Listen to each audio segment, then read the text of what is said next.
حضرت سلمان رضی اللہ عنہ فرماتے ہیں کہ ہم لوگ حضور صلی اللہ علیہ وسلم کے ارد گرد بیٹھے ہوئے تھے کہ اتنے میں حضرت ایمن آئیں اور انہوں نے کہا یا رسول اللہ صلی اللہ علیہ وسلم، حسن اور حسین رضی اللہ عنہ گم ہو گئے ہیں۔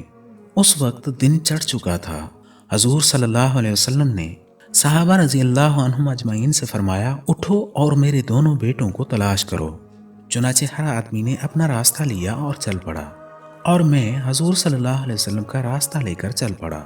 حضور صلی اللہ علیہ وسلم چلتے رہے یہاں تک کہ ایک پہاڑ کے دامن میں پہنچ گئے تو دیکھا حضرت حسن اور حضرت حسین رضی اللہ تعالی عنہما ایک دوسرے سے چمٹے ہوئے کھڑے ہیں، اور پاس ہی ایک کالا سانپ اپنی دم پر کھڑا ہے جس کے منہ سے آگ کی چنگاریاں نکل رہی ہیں۔ غالباً اللہ تعالیٰ نے سانپ بھیجا تھا کہ بچوں کو آگے جانے سے روکے۔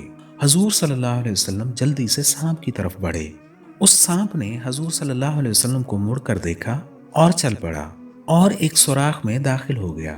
پھر حضور صلی اللہ علیہ وسلم ان دونوں کے پاس گئے اور دونوں کو ایک دوسرے سے جدا کیا اور دونوں کے چہرے پر ہاتھ پھیرا اور فرمایا، میرے ماں باپ تم پر قربان ہوں، تم دونوں اللہ کے ہاں کتنے قابل احترام ہو۔